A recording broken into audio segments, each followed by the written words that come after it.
So I'm gonna try to be brief.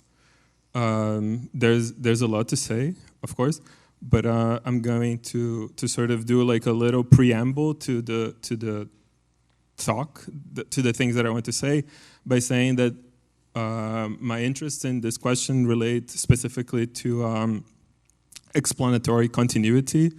And explanatory continuity is the idea that there is a kind of order that that emerges from very simple principles. So like maybe the idea that there is a kind of descriptional continuum in which we go from physics to biology to sociology to and so on and so forth, to economics to and the idea is that there are kind of scientific explanations for the way that things behave in our world, but there's also a kind of social theory on top of it, and these things have obvious relationships that by trying to understand them, we can sort of produce an understanding that it's more connected to the necessities that we have.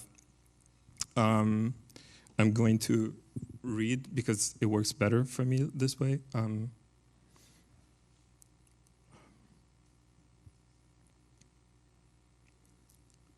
And the relationship with design, I think it will be sort of more clear towards the end. A couple of weeks ago, I saw a meme which I thought encapsulated the kinds of changes brought about by both the internet and by platform economy in a very short time. It was something like this. In 1998, people told you not to get into cars with strangers. In 2002, people told you not to meet people from the internet alone. Since 2015 or so, you can order a stranger from the internet and get into his car when you call an Uber. So what I thought was interesting about this meme is that it highlights the difference that platform economy produces on the world. It is not so much the design qualities of these objects, at least in terms of how design education mostly thinks about these objects, but about how to a certain extent these objects reprogram some of our societal codes of conduct. What a lot of these software projects are mechanisms to establish trust between parties. Some differ on what the product is, but almost all of them are the result of the combination of aggregating a specific demand and developing a way for this demand to be distributed via a multi-sided market, which is regulated based on this trust. Meaning, what is important about them is not which industry they destroy, but how they work as large-scale social engineering projects. Social engineering here follows the InfoSec definition of the term, which is a kind of exploit used to get someone to behave in a way which compromises their position. This hints at a relatively trivial fact.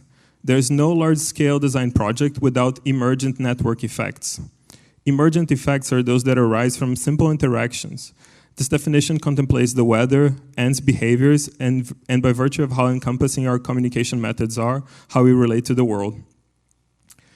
So I'll do like a brief introduction to complexity, which I think it goes back to what I was saying in the beginning, which is these systems which arise from very simple interactions, and I think that by the time that we end, it will become more clear the relationship between both. So I'll try to introduce complexity theory so as to give a rough sketch why this particular field is of extreme importance to the problem of design. But there's of course a caveat. I don't believe the complexity science, or for that matter any other science, soft or hard, can provide a single definitive solution to this problem. However, I do think that if there is a solution to this problem, it is likely an integration of all of these other disciplines, or perhaps they're the solution. A general feature that it's useful to have in mind in the first place is that complex systems are more than merely the sum of its parts.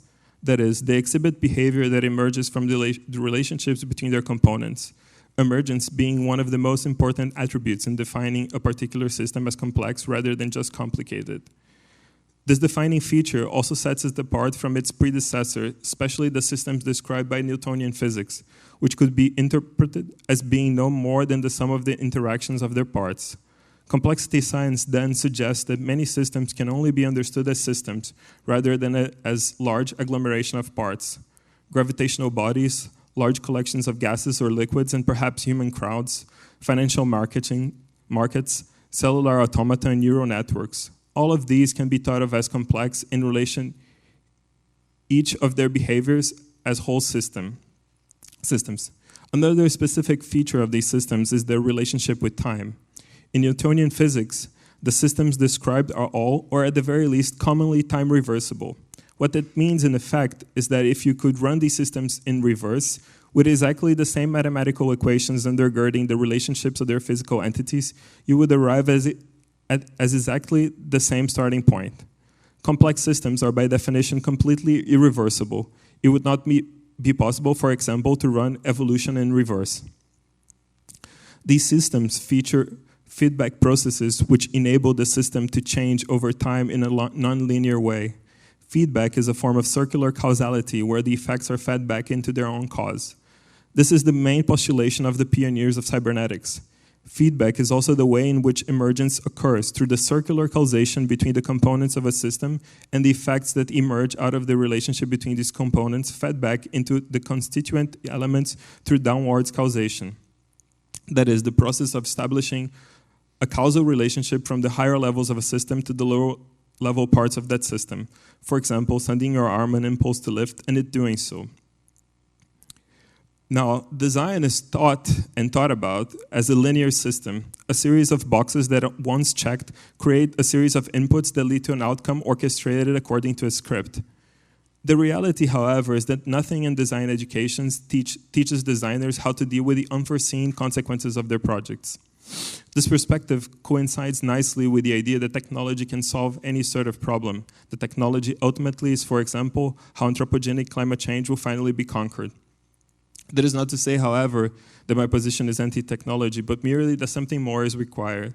What I'm getting here, I think, is this. Without a clear idea of how network effects are produced and tools to mitigate them, and perhaps to reverse them, there isn't a design discipline adequate to the kinds of problems we're currently facing. And what I think is the relationship between this and what I was saying in the beginning about explanatory continuity is the fact that, you know, as we use these systems such as like Uber, Airbnb, Facebook, and so on and so forth, we not only change the world, the external world, but we also, by virtue of changing the external world, we change our inner worlds. And, you know, like there's extensive neuroscientific research about how the advent of smartphones changed the way that we think and behave and consume and acquire knowledge. So I think that the way in which this explanatory continuity is enacted is by this way, and it has always been this way. By way of changing the outside world, we change the inner world, and this adds another layer of complexity and another layer of abstraction, usually. And these layers have been propelling us until where we are today. And I think that it's not so much as can we reverse course, can we accelerate, but like, to which extent do we even possess any kind of agency in this? Thank you.